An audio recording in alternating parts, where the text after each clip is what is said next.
Good morning student.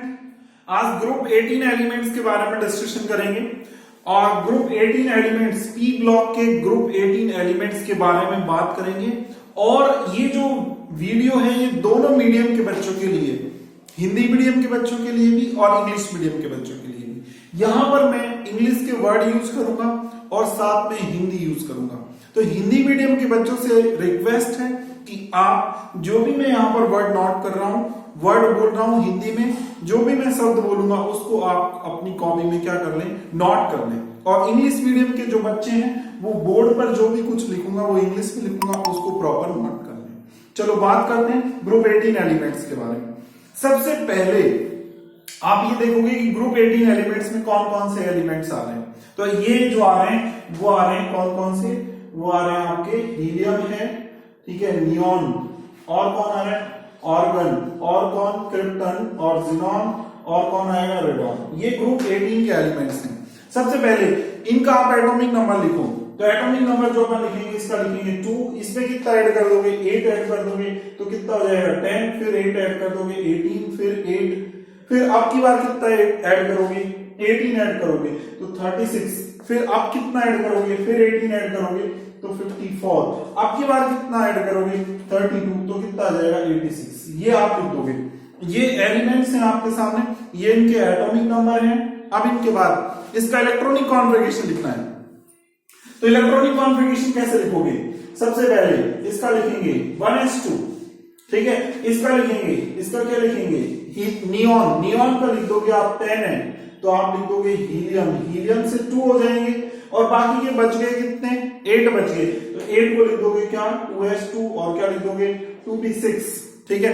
फिर organ, organ को क्या लिखोगे, इसका लिख दोगे नियॉन, नियॉन से 10 हो जाएंगे और थर्ड पीरियड का एलिमेंट है तो थर्ड पीरियड का एलिमेंट है तो 3s2 और क्या आ जाएगा 3p6 आ जाएगा, ठीक है। अब आ जाओ क्रिप्टन पे। तो क्रिप्टन का कौन से पीरियड का एलिमेंट है, फोर्थ पीरियड का एलिमेंट है, तो लास्ट में क्या आएगा 4s2 4p6 आ जाएगा।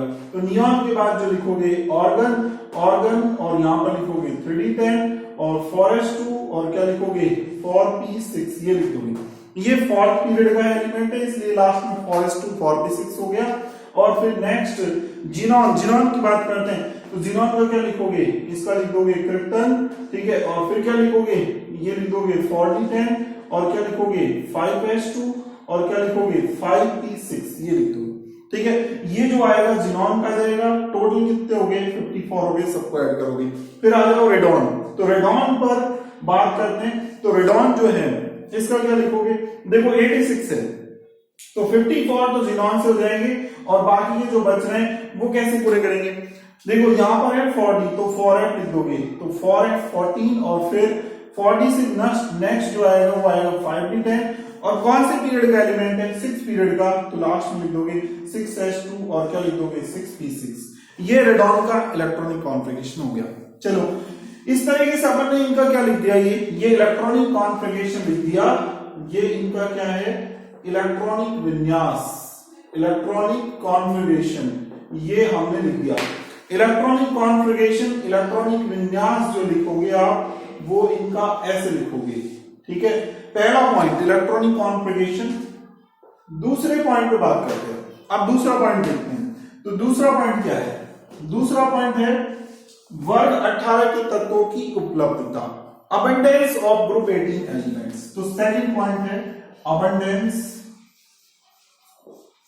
Of group 18 element, group 18 element, ठीक है। इसमें देखो पहली चीज बात करें, इसका मतलब यह है कि वर्ग 18 के जो तत्व हैं वो प्रकृति में कहां पर मिल रहे हैं, नेचर में कहां पर एग्जिस्ट कर रहे हैं, कौन कहां पर मिलेगा, कौन कितना परसेंट मिल रहा है, जो भी है वो सारी चीजों के बारे में बात करेंगे।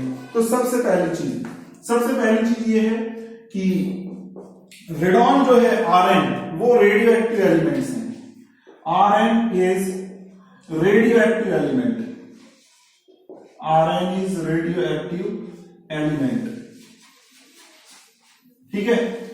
Rn रेडियो एक्टिव तत्व है, पहला पॉइंट हो गया। सेकंड पॉइंट पे आओ। सेकंड पॉइंट क्या है, देखो helium, neon, organ, krypton, xenon और रेडॉन। तो इसमें रेडॉन जो है, रेडॉन ये जो रहता है ये एटमॉस्फेयर में नहीं मिलता, बाकी ये जो रहते हैं ये सब के सब क्या मिलते हैं, एटमॉस्फेयर में मिलते हैं।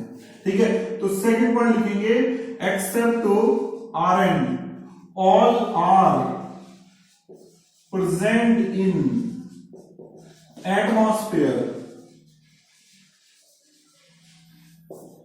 तो इस सेकंड पॉइंट अपन लिख रहे हैं कि रेडॉन को छोड़कर बाकी शेष तत्व जो रहते हैं वो वायुमंडल में उपस्थित होते हैं। तो सेकंड पॉइंट ये हो गया। थर्ड पॉइंट देखते हैं, थर्ड पॉइंट क्या है। थर्ड पॉइंट ये है कि हीलियम नियॉन ऑर्गन जो रहते हैं वो ड्राई एयर के अंदर प्रेजेंट होते हैं और कितने परसेंट, 0.9% होते हैं। तो अपन लिखेंगे helium neon organ present in dry air. ये ड्राई एयर में कितने परसेंट प्रेजेंट है, तो ये 0.93% प्रेजेंट है। ठीक है, तो आप लिखोगे हीलियम नियॉन ऑर्गन शुष्क वायु में 0.93% उपस्थित होते हैं। ये थर्ड पॉइंट हो गया। अब फोर्थ पॉइंट देखते हैं। फोर्थ पॉइंट क्या है, फोर्थ पॉइंट की बात करते हैं। तो फोर्थ पॉइंट ये है कि हीलियम जो रहता है, ये हीलियम ये प्राकृतिक गैस, नेचुरल गैस में प्रेजेंट होता है। तो फोर्थ पॉइंट लिख रहे हैं प्रेजेंट इन नेचुरल गैस। ये नेचुरल गैस में भी है। नेचुरल गैस क्या होती है, नेचुरल गैस है CH4। CH4 एक नेचुरल गैस है। ठीक है, फिर फिफ्थ पॉइंट देखते हैं। तो फिफ्थ पॉइंट क्या है, फिफ्थ पॉइंट है कि हीलियम और नियॉन जो रहते हैं, हीलियम और नियॉन ये इसके अलावा जो रेडियो एक्टिव मिनरल्स होते हैं, रेडियो एक्टिव मिनरल्स में कौन कौन से आते हैं, पिच ब्लेंड एक रेडियो एक्टिव मिनरल है। यूरेनियम का जो ऑक्साइड है उसको पिच ब्लेंड बोलते हैं। U3O8 को क्या बोलते हैं, पिच ब्लेंड बोलते हैं। उसके अंदर थोड़ा बहुत अमाउंट किसका होता है, बहुत माइन्यूट अमाउंट होता है किसका, हीलियम का और नियॉन का। ऐसे ही मोनोजाइट होता है, उसके अंदर भी क्या होता है, उसके अंदर हीलियम और नियॉन प्रेजेंट होता है। ये इसके अंदर होता है फॉस्फेट होता है मोनोजाइट के अंदर। तो मैं ये कहूंगा कि हीलियम नियॉन किसके अंदर प्रेजेंट होगा, पिच ब्लेंड, और किसके अंदर प्रेजेंट होगा, मोनोजाइट के अंदर प्रेजेंट होगा। क्या है ये पिच ब्लेंड और मोनोजाइट, ये एक रेडियो एक्टिव मिनरल्स हैं। तो रेडियो एक्टिव मिनरल्स के अंदर भी ये प्रेजेंट होते हैं। ठीक है, तो present in radio active mineral. और रेडियो एक्टिव मिनरल कौन से, like monazite and pitch blend.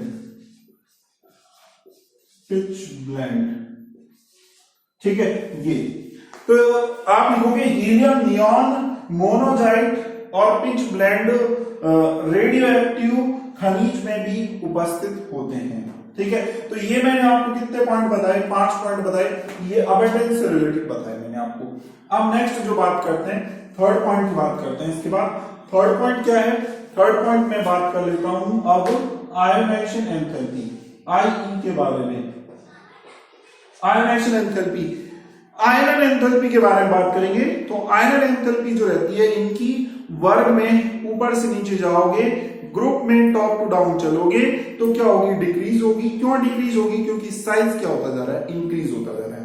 तो वर्ग में ऊपर से नीचे जाने पर I का मान घटेगा। कारण क्या बोलोगे, क्योंकि साइज क्या होता जा रहा है, बढ़ता जा रहा है। ठीक है, और IE जो रहेगी, इनकी जो रहेगी वो ज्यादा रहेगी। किसके कंपैरिजन में, ग्रुप 17। इसमें इलेक्ट्रॉन जो है, इनकी बात करते हैं तो इलेक्ट्रॉन निकालना डिफिकल्ट है क्योंकि ये इनर्ट है, तो इनकी ज्यादा होती है, बहुत ज्यादा IE होती है इनकी। ठीक है, तो अपन लिखेंगे कि IE क्या होगी, बताओ। IE डिक्रीज होगी, कहां पे डिक्रीज होगी, फ्रॉम टॉप टू बॉटम, ऊपर से नीचे चलोगे, टॉप टू बॉटम। और किसमें top to bottom, in group में टॉप टू बॉटम। ठीक है, तो I का मान, आयरन एंथैल्पी का मान वर्ग में ऊपर से नीचे जाने पर घटता है। किस पे घटेगा, वर्ग 18 के तत्वों में।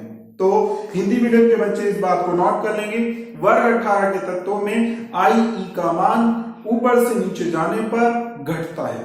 ठीक है, अब नेक्स्ट अपन बात करते हैं, फोर्थ पॉइंट बात करते हैं। फोर्थ पॉइंट क्या है, फोर्थ पॉइंट है डेल्टा HEG। डेल्टा HEG क्या है, इसको बोलते हैं इलेक्ट्रॉन लब्धि एंथैल्पी, इलेक्ट्रॉन गेन एंथैल्पी।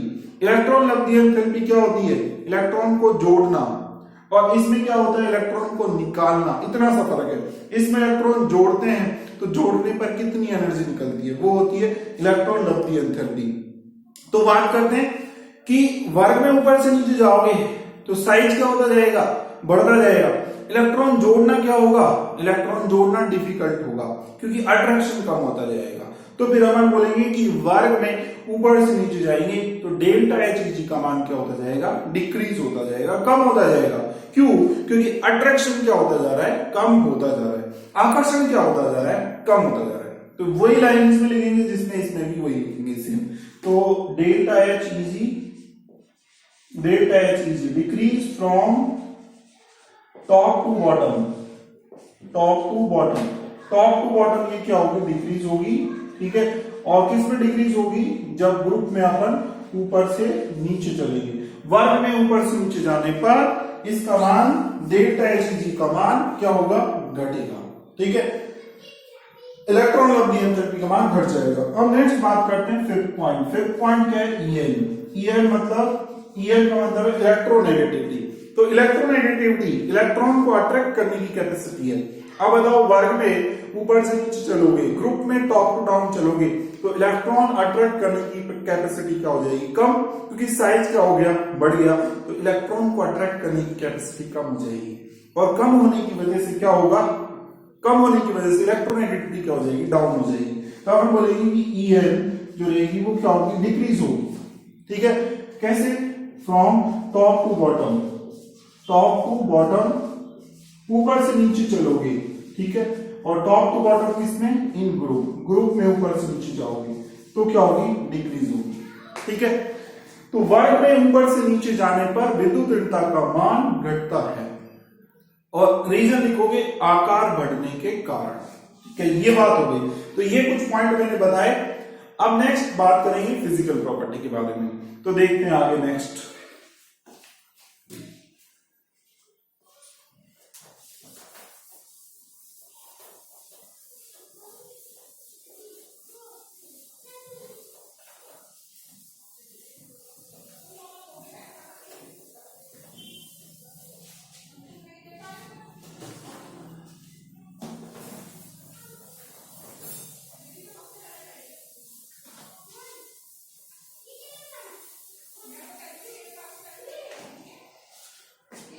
अब नेक्स्ट जो बात कर रहे हैं अपन, वो बात कर रहे हैं फिजिकल प्रॉपर्टी।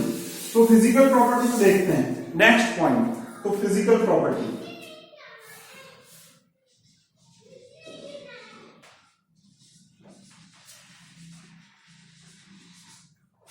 भौतिक गुणधर्म के बारे में बात करेंगे।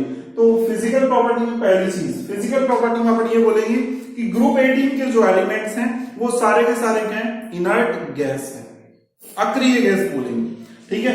और मोनो एटॉमिक फॉर्म में होते हैं। अक्रिय गैस है, इनर्ट गैस है। मोनो एटॉमिक का मतलब है कि यहां पर एक ही एटम मिलेगा, ये कंबाइन नहीं होती कभी भी, क्योंकक्योंकि इनमें अट्रैक्शन होता ही नहीं है, ठीक है। तो पहली चीज ये है कि मोनो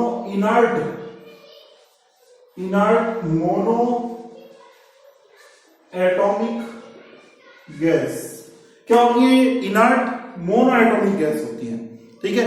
अक्रिय और क्या होती है? एकल परमाणविक गैस होती है। ये इनर्ट होती है, किसी के साथ रिएक्शन नहीं करेंगी। मोनो एटॉमिक क्यों? जब किसी के साथ रिएक्शन ही नहीं करेंगी तो अकेली रहेंगी और गैसेस फेज में मिलती है। क्यों? क्योंकि यहां पर अट्रैक्शन जो रहेगा, आकर्षण वो रहेगा बहुत कम। तो सेकंड पॉइंट ये कि इनमें वीक लंडन फोर्स होता है। क्या होता है इनमें? वीक लंडन फोर्स होता है, वीक लंडन फोर्स, दुर्बल लंडन बल होता है इनमें। तो दुर्बल लंडन बल होने की वजह से क्या होता है? अट्रैक्शन, आकर्षण जो रहेगा वो बहुत कम रहेगा। तो एक चीज ये होगी, दूसरी चीज ये होगी। अब थर्ड पॉइंट की बात करते हैं। तो थर्ड पॉइंट जो है, इनके बॉइलिंग पॉइंट और मेल्टिंग पॉइंट जो रहेंगे वो क्या रहेंगे? वो बहुत कम रहेंगे। लो मेल्टिंग पॉइंट और लो ही क्या बोलेंगे? बॉइलिंग पॉइंट बोलेंगे, क्योंकि सारी की सारी क्या है? गैस है। इनके गलनांक, इनके क्वथनांक का मान कम होगा, तो low melting point, boiling point बोलोगे। हिंदी मीडियम के बच्चे लिखेंगे गलनांक पतनांक का मान कम होगा। तो थर्ड पॉइंट क्या है, low boiling point and melting point, ये अपन बोलेंगे। अब फोर्थ पॉइंट पे आ जाते हैं। फोर्थ पॉइंट क्या है, तो फोर्थ पॉइंट देखने इसके बाद फोर्थ पॉइंट अपन बोलेंगे कि ये जो होते हैं, ये सारी जो गैसेस होती हैं, helium, neon, argon, krypton, xenon वगैरह, ठीक है, सारी की सारी जो रहती है वो कलरलेस गैस होती है, कोई इनका कलर नहीं होता, ऑर्डरलेस होती हैं, ठीक है, टेस्टलेस होती हैं, रंगहीन, गंधहीन, स्वादहीन, तीनों चीज बोलोगे इनके लिए, कोई कलर नहीं, कोई टेस्ट नहीं, कोई इनका ऑर्डर नहीं। तो अपन बोलेंगे कि ये क्या होती है, कलरलेस होती हैं, एक चीज, ठीक है, और क्या होती है, ये टेस्टलेस होती हैं, और क्या बोलोगे, और आप बोलोगे ये ऑर्डरलेस होती है, कोई इनका ऑर्डर नहीं होता, ठीक है। तो ये चार पॉइंट्स हैं, ये इनके फिजिकल प्रॉपर्टी है, ठीक है। अब नेक्स्ट आते हैं केमिकल प्रॉपर्टीज के बारे में, ठीक है। अब रासायनिक गुणधर्म के बारे में बात करेंगे। फिजिकल प्रॉपर्टी, भौतिक गुणधर्म हो चुके हैं, अब रासायनिक गुणधर्म देखेंगे। तो नेक्स्ट बात करते हैं इसके बाद।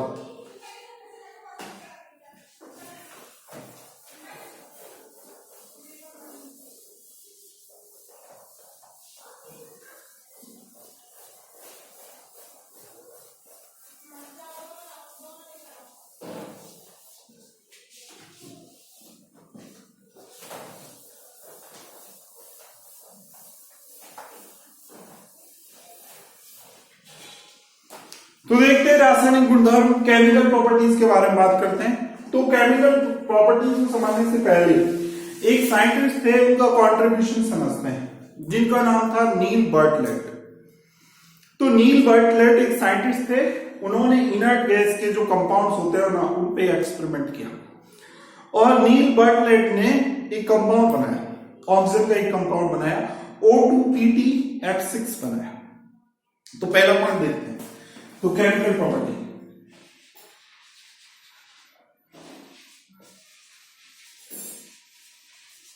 केमिकल प्रॉपर्टी के बारे में बात करें।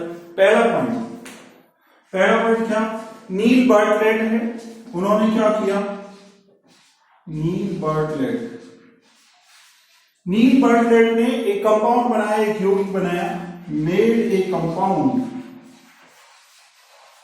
ऑफ ऑक्सीजन, ऑक्सीजन का कंपाउंड उन्होंने बनाया, ऑफ ऑक्सीजन। ये जो कंपाउंड था वो था O2 और क्या था, और Pt और F6, ये कंपाउंड बनाया उन्होंने, ठीक है। इस पे आप क्या बोलोगे, इस पे बोलोगे या नेगेटिव, इस पे क्या बोलोगे, पॉजिटिव, ठीक है। तो ये कंपाउंड उन्होंने बनाया, O2PtF6, ये कंपाउंड बनाया उन्होंने। तो ये जो कंपाउंड जो था वो रेड कलर का था। तो हिंदी मीडियम वाले बच्चे लिखेंगे, नील बर्टलेट वैज्ञानिक ने ऑक्सीजन का यौगिक O2PtF6 बनाया, ठीक है, जो कैसे कलर का था, रेड कलर का। फिर उन्होंने क्या किया, और एक्सपेरिमेंट किए, और एक्सपेरिमेंट करके क्या देखा, उन्होंने देखा ऑक्सीजन और जिनॉन जो होते हैं ना, ऑक्सीजन और जिनॉन दोनों की देखी, तो आयनेशन एंथैल्पी सेम मिली ऑलमोस्ट। तो उन्होंने सोचा कि क्यों ना Pt का एक कंपाउंड ऑक्सीजन के साथ, जिनॉन के साथ मिला दो, तो एक और कंपाउंड बन सकता है। तो उन्होंने सोचा इस चीज को, और फिर अप्लाई भी किया और बन भी गया। तो यहां पर देखा, फर्स्ट कंपाउंड बनाया, फर्स्ट कंपाउंड किसने बनाया, first compound of xenon, xenon का फर्स्ट कंपाउंड जो बनाया वो नील बर्टलेट ने बनाया।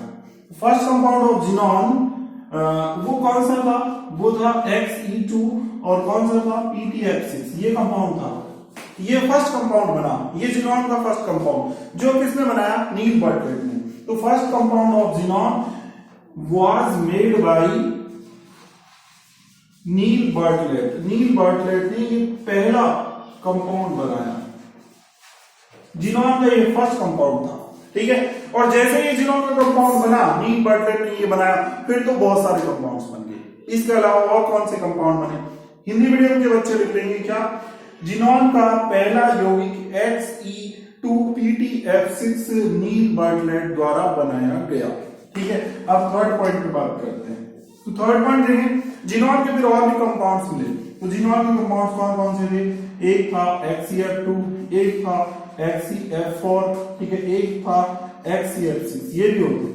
पहली बात करते हैं XeF2 को कैसे बनाते हैं। इसको बनाने के लिए जिनॉन ले लो, इसकी रिएक्शन किससे करवा दो, फ्लोरीन से करवा दो। इनका रेशियो क्या रखो, 2:1 रखो, और यहाँ पर कुछ सर्टेन टेम्परेचर रखना पड़ता है। सर्टेन टेम्परेचर कितना रखेंगे, यहाँ पर 673 केल्विन टेम्परेचर रखो, ठीक है, इतना तो टेम्परेचर आपको रखना पड़ेगा। और प्रेशर जो रखेंगे वो 1 बार रखेंगे यहाँ पर, तो प्रेशर 1 बार रखेंगे तो क्या बन जाएगा, XeF2 का फॉर्मेशन हो जाएगा। पहली चीज ये ऐसे बन जाता है। XeF4 कैसे बनेगा, Xe को लो, जिनॉन को लो और इसकी 2F2 के साथ रिएक्शन करवा दो, ठीक है। ये जो रेशियो है 1:5 में ये कंबाइन होंगे, और यहाँ पर टेम्परेचर जो रखते हैं, टेम्परेचर वो रखते हैं यहाँ पर 873 केल्विन टेम्परेचर रखते हैं। प्रेशर कितना रखते हैं यहाँ पर, ऑलमोस्ट 7 बार प्रेशर रखते हैं। इतना टेम्परेचर और इतना प्रेशर रखोगे तो जिनॉन का ये कंपाउंड XeF4 बन जाएगा। तीसरा, इसकी बात करते हैं कि ये जो कंपाउंड है वो कैसे बना। जिनॉन लिया और जिनॉन की रिएक्शन किससे करवा दी, जिनॉन की रिएक्शन फ्लोरीन से करवा दी, तो फ्लोरीन यहाँ पर 3F2 ले लिया, ठीक है, और टेम्परेचर लिया यहाँ पर कितना, टेम्परेचर यहाँ पर लिया 573 केल्विन टेम्परेचर, इतना टेम्परेचर लिया। प्रेशर कितना लिया, 60 to 70 बार प्रेशर लिया गया, तो फिर क्या बन गया, XeF6, ये बन गया, ठीक है। तो ये जिनॉन के कुछ कंपाउंड देखे गए, XeF2, XeF4 और XeF6, और इसके अलावा Xe2PtF6, जिसको किसने बनाया, सबसे पहले नील बर्टलेट ने बनाया। इस तरीके से आपने देखा। अब मैं इनकी हाइड्रोलिसिस की बात करूंगा कि XeF2 का हाइड्रोलिसिस होगा तो क्या होगा, इसका करेंगे तो इसका क्या करेंगे। तो ये हाइड्रोलिसिस देखते हैं, वाटर के साथ रिएक्शन करवाते हैं, जल के साथ इसकी अभिक्रिया करवाते हैं, तो फिर क्या होगा देखते हैं इसको। चलो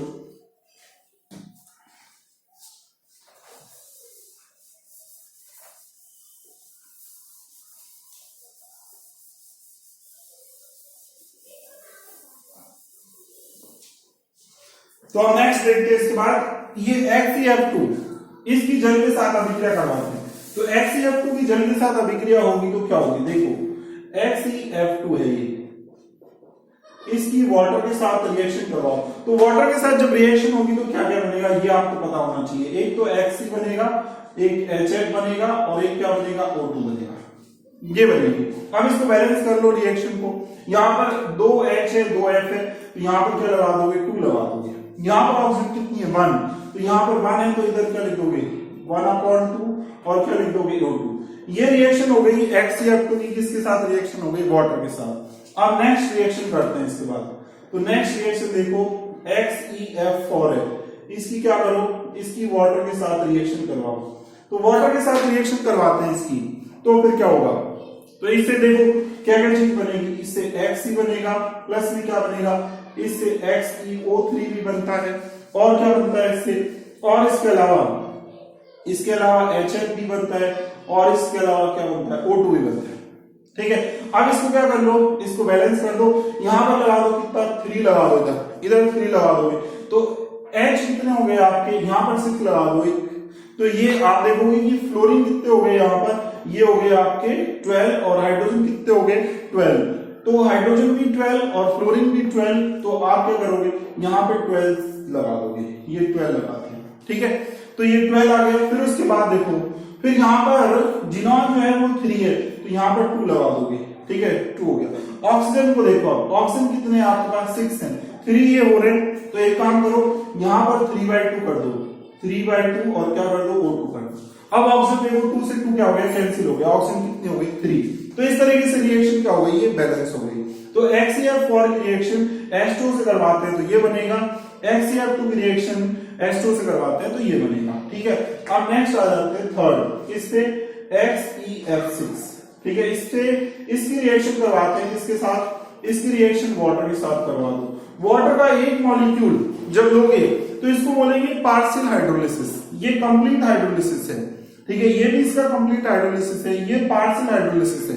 पार्शियल का मतलब एक H2 लेंगे, आंशिक क्या बोलेंगे इसको, आंशिक वियोजन हो रहा है, आंशिक जलयोजन हो रहा है, एक ही वाटर का मॉलिक्यूल जुड़ रहा है, तो पार्शियल हाइड्रोलिसिस बोलते हैं। तो फिर क्या होगा देखो, तो इससे बनेगा XeOF4, तो यहाँ पर फ्लोरीन कितने काम आ गए, 4 फ्लोरीन, बच कितने गए होंगे, 2 फ्लोरीन इधर बच गए, 2 हाइड्रोजन ये बच गए, तो क्या लिख दोगे 2HF। ये इस तरीके से रिएक्शन देख लोगे, बैलेंस है, हाँ बैलेंस है।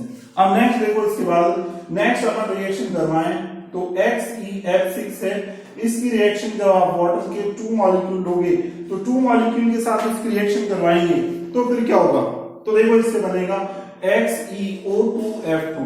ठीक है, यहां पर ऑक्सीजन 2 काम में आ गए, फ्लोरीन कितने काम आ गए 2, हाइड्रोजन कितने बचे 4, फ्लोरीन कितने बचे 4, तो प्लस में क्या लिखोगे 4 और क्या लिखोगे HF, ये लिख दोगे इस तरीके से। अब लास्ट नेक्स्ट अपन करवाते हैं, इसके बाद इसकी रिएक्शन XeF6 है, इसकी रिएक्शन अगर वाटर के 3 मॉलिक्यूल ले लेते हो तो 3 मॉलिक्यूल के साथ इसकी रिएक्शन करवाएंगे तो फिर क्या बनेगा, इससे बन जाएगा, देखो यहां पर एक Xe और 3 ऑक्सीजन मिला के बन जाएगा XeO3 और प्लस में 6 हाइड्रोजन है 6 क्लोरीन है, तो क्या बनेगा 6HF।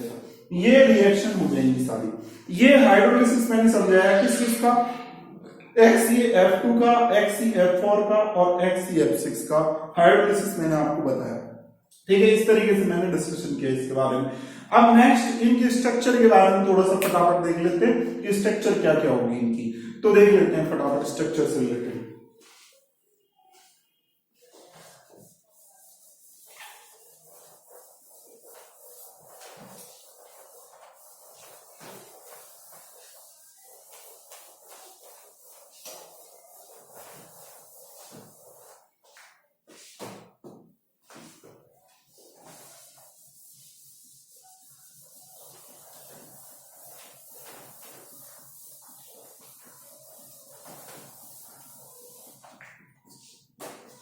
अब देखो नेक्स्ट आगे इनकी स्ट्रक्चर के बारे में बात करते हैं। तो स्ट्रक्चर क्या है, देखो सबसे पहले XeF2 के बारे में बात कर रहे हैं। तो XeF2 जीनॉन के बारे में बात करेंगे। तो जीनॉन जो होता है, इसके आउटर सेल में कितने इलेक्ट्रॉन है 1, तो 1 इलेक्ट्रॉन है, 2 ये रख दिए, ठीक है, और बाकी के 2 इलेक्ट्रॉन ये, 2 इलेक्ट्रॉन ये, 2 ये, ठीक है, और 2 फ्लोरीन है यहाँ पर, तो 2 फ्लोरीन है, तो 1 फ्लोरीन ये रहा, ठीक है, 1 फ्लोरीन ये रहा। इस तरीके से XeF2 की स्ट्रक्चर हो जाएगी। फिर आ जाओ किस पे, आप आ जाओ XeF4 पे आ जाओ। XeF4 की बात करते हैं। तो XeF4 के बारे में देखेंगे। जीनॉन से कितने फ्लोरीन जुड़े हैं 4, तो 4 फ्लोरीन जोड़ दो। 4 फ्लोरीन जोड़ेंगे तो कैसे, देखो यहां पर 4 तो इलेक्ट्रॉन ये हो गए, 1 लॉन पेयर ऊपर रख दो, ठीक है, 1 लॉन पेयर ये नीचे रख दिया और 4 फ्लोरीन जोड़ दो। 1 फ्लोरीन इधर साइड से जुड़ जाएगा, ठीक है, 1 फ्लोरीन को इधर साइड से जोड़ दोगे, ये जुड़ गया। 1 फ्लोरीन है, इसको साइड से जोड़ दोगे, ठीक है, 1 फ्लोरीन है, इसको साइड से जोड़ दोगे, ऐसे बोल दोगे। ये XeF4 हो गया। ऐसे XeF6 की बात करते हैं। तो XeF6 में क्या होगा, 6 फ्लोरीन आपको जोड़ने हैं। जीनॉन के आउटर सेल में कितने इलेक्ट्रॉन है, जीनॉन के आउटर सेल में 8 इलेक्ट्रॉन है, तो 8 इलेक्ट्रॉन रखो। तो 8 इलेक्ट्रॉन रखें अपन इसके आउटर सेल में, तो किस तरीके से बन जाएंगे, देखो 1 इलेक्ट्रॉन, ठीक है, 2 और ये 2 और ये 2 इलेक्ट्रॉन, और यहां पर 1 लॉन पेयर रख देते हैं, ठीक है। 1 फ्लोरीन को क्या करोगे, ऐसे जोड़ दोगे, इधर 1 फ्लोरीन है, इसको क्या कर दोगे, ऐसे जोड़ दोगे, 1 फ्लोरीन को ऐसे, इधर 1 फ्लोरीन जो है वो ऐसे जुड़ जाएगा, ठीक है, 1 फ्लोरीन जो रहेगा वो ऐसे जुड़ जाएगा, ठीक है, और यहां पर क्या जोड़ दोगे, इधर 1 इलेक्ट्रॉन और है, ठीक है, इसको कैसे जोड़ दोगे, इसको आप जोड़ दोगे इस तरीके से 1 फ्लोरीन के साथ, ठीक है, ऐसे इसकी क्या बन जाएगी, स्ट्रक्चर बन जाएगी। तो इस तरीके से मैंने क्या बताया आपको, ये स्ट्रक्चर बताई, ठीक है। इसके अलावा XeOF4 और इसकी स्ट्रक्चर की बात करेंगे इनकी, तो वो कैसे बनेगी, तो वो देख लो। XeOF4 इसकी स्ट्रक्चर की बात करेंगे तो जीनॉन के आउटर सेल में इलेक्ट्रॉन रख दो, कितने इलेक्ट्रॉन है, जीनॉन इसके आउटर सेल में है 8 इलेक्ट्रॉन, तो 8 इलेक्ट्रॉन रख दिए, 2 इलेक्ट्रॉन से ये ऑक्सीजन जुड़ गई, 1 ये ऑक्सीजन जुड़ गई, तो 2 से ये ऑक्सीजन जुड़ गई। फिर बाकी क्या बचा, फ्लोरीन, 4 फ्लोरीन बचे, तो 4 फ्लोरीन को कैसे रखोगे, 4 फ्लोरीन को रख दो इस तरीके से, 1 फ्लोरीन ये, 1 फ्लोरीन ये, ठीक है, 1 फ्लोरीन ये, ठीक है, 1 फ्लोरीन ये।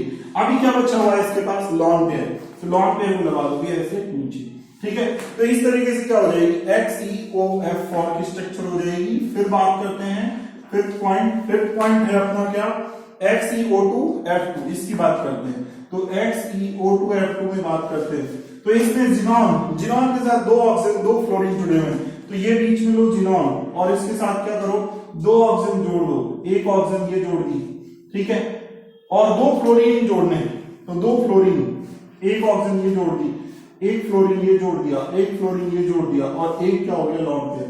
टोटल इलेक्ट्रॉन काउंट करो, कितने इलेक्ट्रॉन हो गए 2, और यहां पर देखोगे 2, ये 2 कितने हो गए 6 और 7, और ये कितने हो गए 8। ऐसे ये XeO2F2 की स्ट्रक्चर होगी। और लास्ट अगर आप बात करोगे 5th 6th XeO3 की बात करते हो तो इसकी स्ट्रक्चर कैसे बनेगी, इसकी संरचना कैसे बनेगी। देखो यहाँ पर जिनॉन है और 3 ऑक्सीजन जोड़नी है, तो एक लॉन्ग पेयर यहाँ पे लगा दो और डबल बॉन्ड हो, इधर डबल बॉन्ड हो और एक इधर डबल बॉन्ड हो। ऐसे करके क्या कर दोगे, 3 ऑक्सीजन जोड़ दोगे। टोटल इलेक्ट्रॉन काउंट करोगे 1 2 3 4 5 6 और 2 इलेक्ट्रॉन ये, तो कितने हो गए 8 इलेक्ट्रॉन। इस तरीके से इनकी क्या होगी, स्ट्रक्चर्स होंगी। अब नेक्स्ट इनके यूजेज की बात करेंगे। Helium, neon, argon, krypton, xenon वगैरह, इनके यूजेज की बात करेंगे, इनके उपयोग के बारे में बात करेंगे। तो उपयोग क्या है वो आप लिख लोगे। पहला देखो, हीलियम जो रहता है, हीलियम, इसका उपयोग कहां पर करते हैं, इसका उपयोग करते हैं गुब्बारों के अंदर। क्या करते हैं, बैलून्स के अंदर हीलियम को फिल किया जाता है और फिर गुब्बारों को क्या किया जाता है, उड़ाया जाता है। तो पहला, गुब्बारों में हीलियम गैस भरी जाती है मौसम प्रेक्षण के बारे में पता करने के लिए, ठीक है। तो एक ये इसका यूज हो गया। चलो इस यूज को लिख देते हैं फटाफट। तो देखो,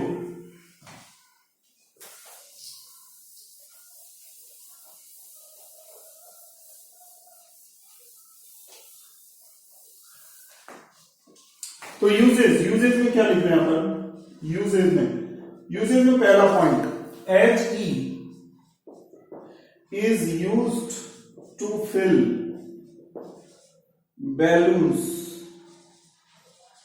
बैलून्स में H फिल की जाती है टू नो अबाउट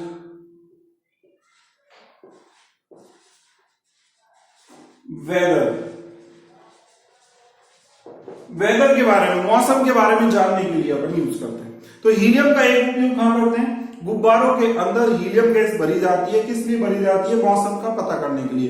तो आप लिखोगे पहला पॉइंट, मौसम प्रेक्षण के बारे में पता करने के लिए गुब्बारों में He गैस भरी जाती है, वहां पर हीलियम गैस का क्या हो रहा है, उपयोग हो रहा है। दूसरा देखो, दूसरा और देखें अपन, नियॉन की बात करें तो नियॉन है, ऑर्गन है, इनका यूज क्या करते हैं, इनका यूज करते हैं, डिस्चार्ज ट्यूब होती है, विसर्जन नलिका होती है, कैथोड किरण विसर्जन नलिका, जो 11th क्लास में पढ़ते हैं अपन, कैथोड किरण विसर्जन नलिका, कैथोड रे डिस्चार्ज ट्यूब, उसमें नियॉन और ऑर्गन गैस क्या की जाती है, फिल की जाती है। तो ये कहां पर यूज करते हैं, used in cathode ray discharge tube, discharge और tube, cathode ray discharge tube, cathode किरण विसर्जन नलिका में क्या करते हैं अपन, नियॉन और ऑर्गन गैस फिल कर देते हैं। इसके अलावा हीलियम का कहां पर यूज करते हैं, He का यूज कहां करते हैं अपन।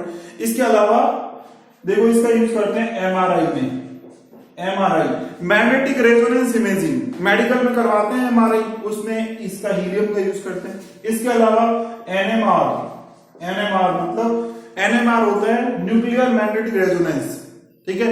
NMR स्पेक्ट्रोमीटर होता है, NMR स्पेक्ट्रोमीटर मतलब मैग्नेटिक फील्ड का पता करने के लिए अपन काम में लेते हैं। तो NMR स्पेक्ट्रोमीटर में अपन क्या करते हैं, इसका यूज करते हैं, स्पेक्ट्रो और क्या मीटर, ठीक है। तो हीलियम का कहां पर उपयोग कर रहे हैं, MRI, मैग्नेटिक रेजोनेंस इमेजिंग। कई लोग करवाते हैं, डॉक्टर के पास जाते हैं तो डॉक्टर जो रहता है वो सजेस्ट करता है कि MRI करवाओ, ब्रेन की MRI करवाओ, ठीक है। तो वहां पर हीलियम का यूज करते हैं। चुंबक होती है, मैग्नेट होती है, उनके अंदर हीलियम होता है, ठीक है। अच्छा, NMR स्पेक्ट्रोमीटर होता है, nuclear magnetic resonance, magnetic field, चुंबकीय क्षेत्र का पता करने के लिए एक स्पेक्ट्रोमीटर आते हैं काम में, तो वो होते हैं क्या, NMR स्पेक्ट्रोमीटर। वहां पर किसका यूज करते हैं, हीलियम का यूज करते हैं। तो ये मैंने किसका क्या बताया आपको, यूज बताए। जिनॉन के, रेडॉन के एज कोई यूज नहीं है, ठीक है, इनके मैंने आपको यूज बताए। क्रिप्टन, उसका भी कोई खास यूज नहीं है, इनका ही यूज होता है, चलो इस तरीके से मैंने आपको ग्रुप 18 के बारे में कंप्लीट डिस्कशन किया। ग्रुप 18 से रिलेटेड मैंने आपको सारी चीज बताई। आई होप आपको समझ में आई होगी और कुछ इंटरेस्टिंग लगा होगा। अगर आपको वीडियो पसंद आया हो तो आप ज्यादा से ज्यादा लाइक कीजिए, सब्सक्राइब कीजिए। Thank you so much.